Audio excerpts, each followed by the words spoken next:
बिस्मिल्लाहिर्रहमानिर्रहीम। अस्सलामुअलैकुम। मैं हूं असद और आप देख रहे हैं असद इलेक्ट्रिकल।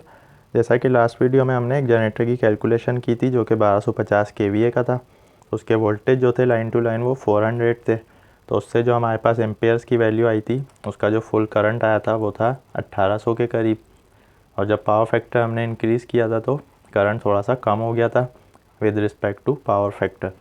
आज की वीडियो में हम सेम उसी रेटिंग का एक जनरेटर हमारे पास है, 3 फेज जनरेटर है जो कि 1250 केवीए का है, 1000 किलोवाट का है। पावर फैक्टर भी इसका सेम है, सिर्फ एक चीज़ पे फ़र्क आ गया है कि वो 400 वोल्ट का था, ये 11000 वोल्ट का है।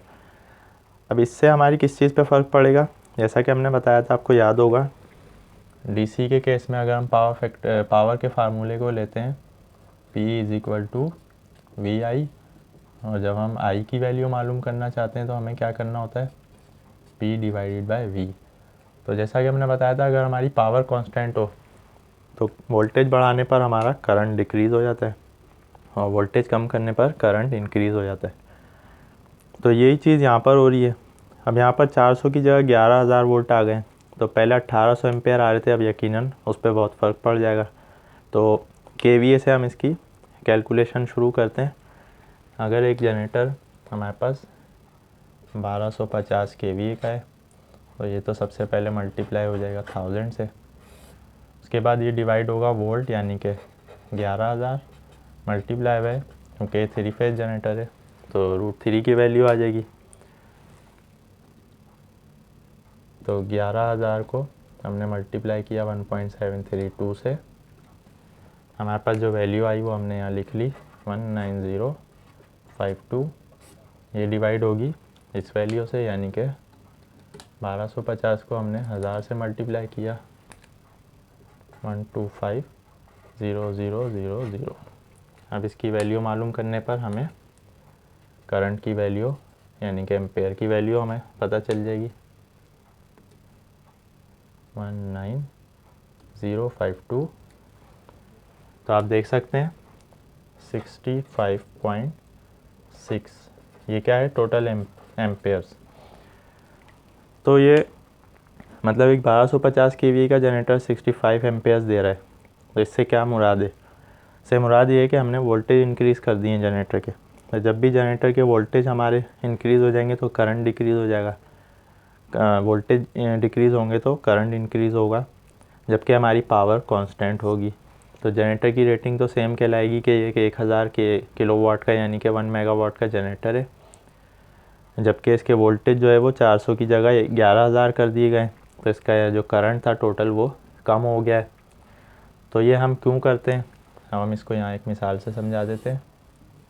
हमारे पास एक जनरेटर है जो कि 400 वोल्ट का है, सेम रेटिंग का, यानी कि इसी को ले लेते हैं हम, 1 मेगावाट का है। हमें उससे लॉन्ग डिस्टेंस तक के लिए सप्लाई पहुंचानी है, ये हमारा लोड है। तो अगर हम 400 वोल्ट के जनरेटर को यहाँ तक सप्लाई इसकी पहुंचाएंगे लोड तक, तो जो हमारी केबल्स में करंट फ्लो होगा, जैसा कि इससे 1800 बन रहा था, तो हम जनरेटर को कभी भी 100% नहीं चलाते। मान लें कि हम 80% लोड पे चला रहे हैं, तो 1800 का 80% कितना बनता है,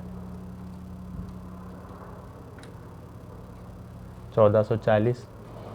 तो यानी कि 1400 से 1500 एम्पेयर का करंट जो है वो हमारी केबल्स से गुजरेगा, तो उसके लिए हमें मोटी केबल्स चाहिए होंगी।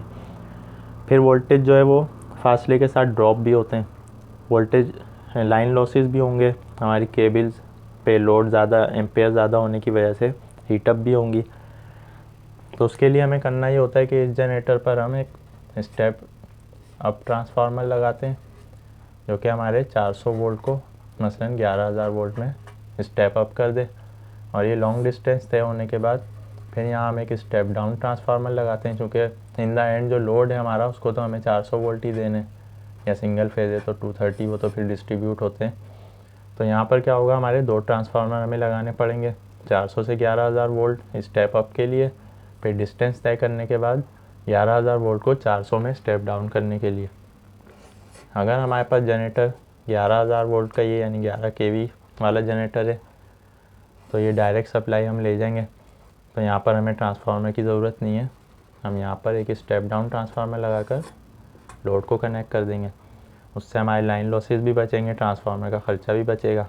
क्योंकि वोल्टेज ज़्यादा होने की सूरत में करंट कम होगा तो केबल भी हमें पतली यूज़ करनी पड़ेंगी।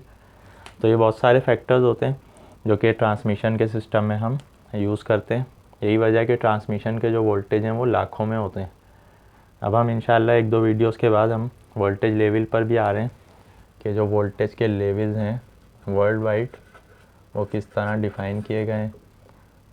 रेजिडेंशियल यानी डोमेस्टिक यूज़ में वोल्टेज की अलग वैल्यूज़ होती हैं और ट्रांसमिशन सिस्टम में अलग होती हैं। वो हम इंशाल्लाह अनकरीब बताने जा रहे हैं वोल्टेज की डिटेल्स कि कितने वोल्टेज मैक्सिमम दुनिया में यूज़ हो रहे हैं ट्रांसमिशन सिस्टम में। तो अक्सर लोगों को ये कन्फ्यूजन होती है कि ट्रांसमिशन के वायर्स में लाखों में वोल्ट क्यों जा रहे हैं, उसकी रीज़न क्या है। उसकी रीज़न यही होता है कि हमें लॉन्ग डिस्टेंस तय करने के लिए वोल्टेज को बढ़ाना होता है ताकि हमारा करंट डिक्रीज़ हो जाए। जितना करंट डिक्रीज़ हो जाएगा, चूँकि केबल का जो साइज़ है वो डिपेंड कर रहा होता है करंट पर, ना कि पावर पर, और लोड हमारा डिपेंड कर रहा होता है पावर पर यानी कि वॉट्स पर। तो वॉट और एम्पेयर ये दो चीज़ें यहाँ पर अलग हो जाती हैं। यानी कि आपको 1000 वॉट लोड तक चाहिए। अब 1000 वोल्ट पे एम्पेयर कितने बन रहे हैं वो हम आपको फार्मूले से बता चुके। तो कभी भी ये चीज़ फिक्स नहीं होती। अक्सर लोग ये भी पूछते हैं कि 1 किलोवाट में कितने एम्पेयर होते हैं या 1 केवीए में कितने एम्पेयर होते हैं।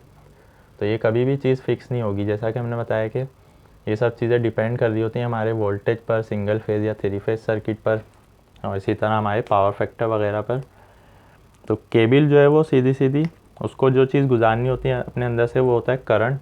तो करंट जो है वो एम्पेयर्स में गुजरेगा। तो जितना ज़्यादा करंट गुजरेगा उतनी मोटी केबल चाहिए हमें, और जितना करंट कम गुजरेगा उतनी पतली चाहिए। तो अगर हम वोल्टेज बढ़ा दें तो कंडक्टर की एक वोल्टेज की तो अपनी रेंज होती है, लेकिन वो ज़्यादा होती है। मसलन एक पतला वायर है जो कि अपने अंदर से मैक्सिमम 1000 एम्पेयर गुजार सकता है, लेकिन जो इसकी वोल्टेज को बेयर करने की रेंज है वो है 20,000 मसलन। तो अब इसमें से हमें गुजारने मान लें कि 5000 एम्पेयर, तो ये तो नहीं हम गुजार सकते, यानी इससे 5 टाइम मोटी हमें केबल चाहिए 5000 एम्पेयर के लिए, जबकि वोल्टेज हमें गुजारने 400 मसलन। तो वोल्टेज के लिए तो इसका जो साइज़ है वो इनफ है, ये 20,000 तक वोल्ट बेयर कर सकती है, लेकिन एम्पेयर को नहीं करेगी। तो उस सूरत में हम क्या करेंगे, हमने अगर 11,000 वोल्ट कर दिए तो इस केबल पे तो कोई फ़र्क नहीं पड़ेगा क्योंकि इसकी रेंज है 20,000 वोल्ट तक की। जबकि 11,000 वोल्ट करने से हमारा एम्पेयर करंट जो है वो डिक्रीज़ हो जाएगा। मसलन अब वो 100 से भी कम हो गया है जैसा कि आप देख रहे हैं प्रैक्टिकली। तो हमारी केबल जो है वो यानी इससे भी पतली केबल को हम यूज़ कर सकते हैं अपने करंट को गुजारने के लिए। तो इस तरह हम इसीलिए जो जनरेटर्स की रेंज होती हैं इससे भी ज़्यादा वोल्ट के जनरेटर होते हैं, हमने एक मिसाल से समझाया आपको। तो उम्मीद है आज की वीडियो आपको पसंद आई होगी। आज की वीडियो से रिलेटेड आपका कोई भी क्वेश्चन है आप कमेंट्स में पूछ सकते हैं। इंशाल्लाह नेक्स्ट वीडियो में हम नए टॉपिक्स के साथ आएंगे। तो वीडियो पसंद आने की सूरत में लाइक करें, और अगर अभी तक आपने हमारे चैनल को सब्सक्राइब नहीं किया तो सब्सक्राइब भी कर दें। नेक्स्ट वीडियो तक के लिए इजाज़त दीजिए। अल्लाह हाफिज़।